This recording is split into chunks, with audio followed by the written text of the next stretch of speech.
This comes from okay, so there's a no name here, but she signed it devastated, and it says, "Dear Freak Show, I'm a little disappointed in myself, and I'll admit how I acted, but I feel like it was necessary. I was recently shopping at insert store. I'm not going to say that store.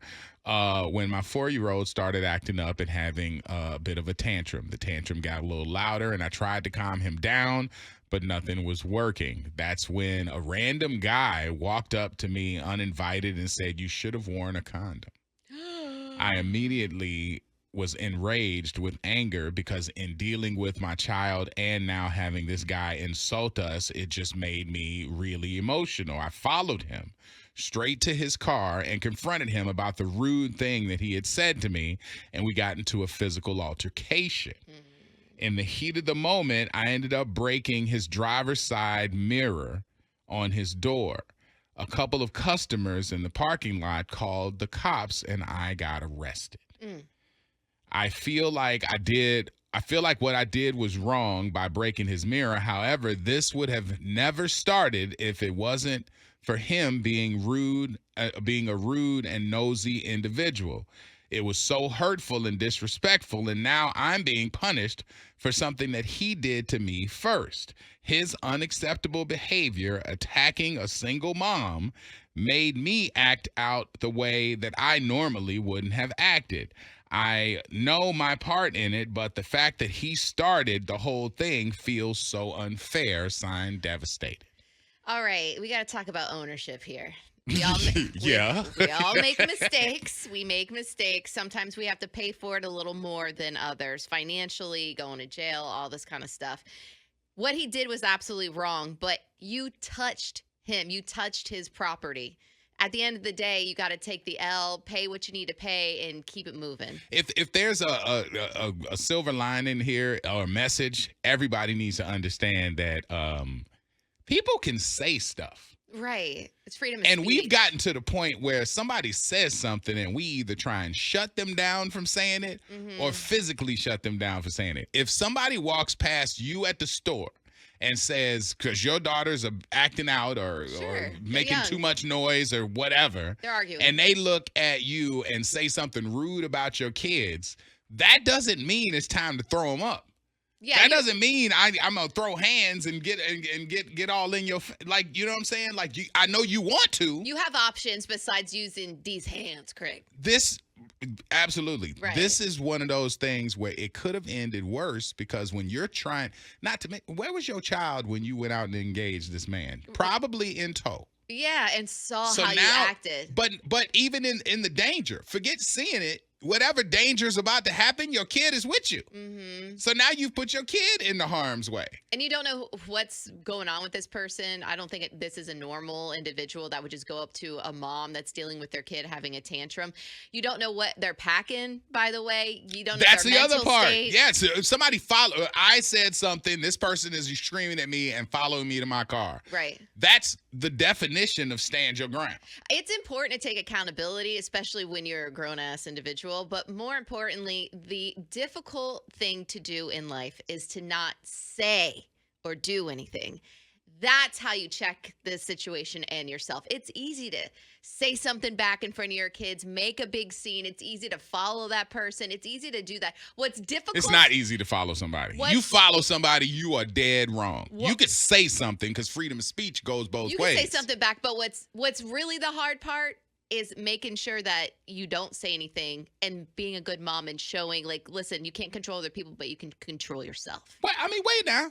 Hold up now. Wait, why not say? You could say something back. That man said you could have worn a condom or being rude. You could say, you know what? That's rude. I'm dealing with something right here. I don't need another rude aspect of it. You can say something back. You can say something back to him, but following the person, screaming at them, following them to their car and making them seem like they got the right to spin a block and bow or something like that, because that's what you don't want to happen. You don't want this guy to go pick up a bat or a taser or some sort of defense mechanism because he thinks, oh my God, this woman has lost it. Oh yeah, all you know. day. And when you go to jail, who's taking care of your kid? Your kid ended up taken by somebody. Right, you're a single mom. I mean, just the fact that when they take you to jail, that kid's going to somebody until a family member goes to pick them up Grandmama. or something. You know what I'm saying? So, I mean, it's all kinds of bad parts of this. Accountability. You want to be a good example for your kid too. Like Can't control others. This is the best example of how things can go left just from a comment. You thinking, oh, I'm gonna get my get back, and you end up in the back of a police car. You can say something back, you can cuss them out, but again, your kid is still seeing that. And it was your fault.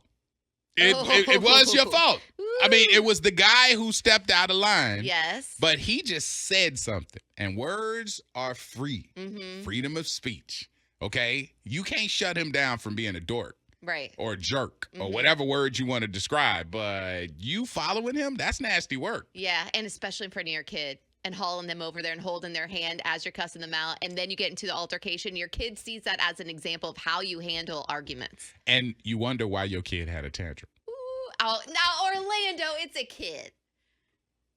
Meredith. What? This woman screaming at the man, I know. running behind It's him not a with good the example. boy, with the boy who has probably stopped having his tantrum because he's like, oh, mommy's having hers. That's very So true. a kid, four? A 4-year-old kid don't know the difference between what I'm yelling and what the mama's yelling. You know what I'm saying? Yeah, that's true. Like that's a little nasty right there. And lots of calls and texts coming in here. One out of the 813 stands out crazy. It says, "I am so disappointed in you guys reacting to this. You don't know what the mom is going through. You don't know what his tantrum was about." And for somebody to say something so rude to her that she doesn't even know, who is a stranger, that's insane. Oh, I totally agree with you. We're not defending the individual who said the rude thing. I mean, at all. But you got to hold yourself accountable. The only thing you can control is your emotions, the way you act. What Your comes out emotions mouth. ain't even bad. It's the fact that you went out there and damaged somebody's stuff. That's a crime.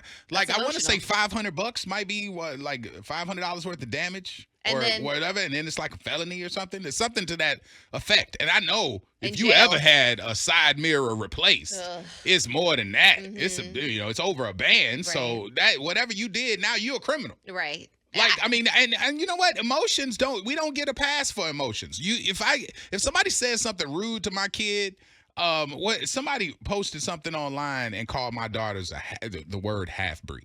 Oh my God. And I, gave them a tongue lashing or whatever and had said whatever I had to say back. But if somebody says that in front of me, I don't have the right. I mean, now listen, I can go over and defend them. But if I go over and now physically get into like some sort of interaction with this person and they Assault them. fall or I assault them, we both are fighting now. Now we both go to jail and I have to explain to courts. Yes. Hey, he said something about my daughter, so I put my hands on him. Now, a lot of people will say, hey, I'll go to jail for mine. Right.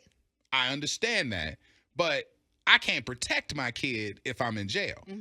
So it kind of is an oxymoron for me to say, hey, I did this to protect my kid, but now I'm taking away from my kid. Right. Exactly. You know what I'm saying? So you gotta, we still gotta be like, we still gotta think. You have to make, smart decisions. You're the adult there. I mean, you have a kid. You want to show them what the right thing to do. Out of the 813, neither her and her baby can manage their emotions. Hurtful comment for sure. However, you can't give folks that kind of control over you. Yes. Words can cause you to crash out. ? As out of the 941, as a teacher, we always say the apple never falls far from the tree. That is why her child can't control its emotions. Yeah, I mean, sometimes that happens with kids, for sure. Let's see here. Sean, we learning a little bit this morning. What you got for me? I was going to say I agree, with what you guys said in regards to accountability. Yeah, she don't feel like she's learning that she had a bigger part in it. Yeah, she plays the biggest role in all of it based on how she reacts. Yep, absolutely. You know, Totally so I agree with the whole accountability thing. You got to be able to look at yourself and understand what it is that you did, and because if you're not being accountable, then that same situation can happen again, and it probably could be worse. Absolutely.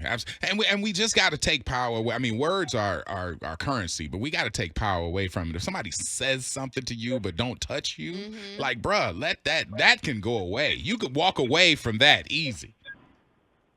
Yeah, we're not in high school anymore. Right. Right. Exactly. Absolutely. Hey, appreciate you, man. I mean, that's what I'm trying to get at. We're not in high school where words they didn't hurt in high school, but we were immature. Mm-hmm. Now, as an adult, if somebody says something to you, think 3 steps past it. I go over there and punch you. You punch me. You go get something. I go get something. Somebody gets shot. We gonna be on the news like every other night when you see somebody getting shot somewhere. Yeah. In a store, at a gas station, at a party, whatever. You know what I'm saying? We have to realize that those words, while they mean something, Yes. we just can't. You can't go out like that. Good suggestion out of the 813. This is why I tell my kids to always have a sharp tongue to respond to people like this before you got to use your hands. Always have a good comeback. There you go. I always have a good comeback. I mean, why not? Yeah, I mean, yeah. Yeah. If you playing the dozens, get at them. Like, oh. But realize that if you hurt their feelings, Yeah. and then they get emotional, now they want to come over here and touch you. Now, you know what I'm saying? Like, it's just, I mean, words are free. Mm-hmm. Get at it however you get at it, but don't chase nobody to their vehicle. And then destroy their Don't property. destroy their property and get taken away from your kid. Let's just gavel that, all right? Maybe that's the best lesson out of all. Thank you for watching this video. If you want to support, like, share, subscribe.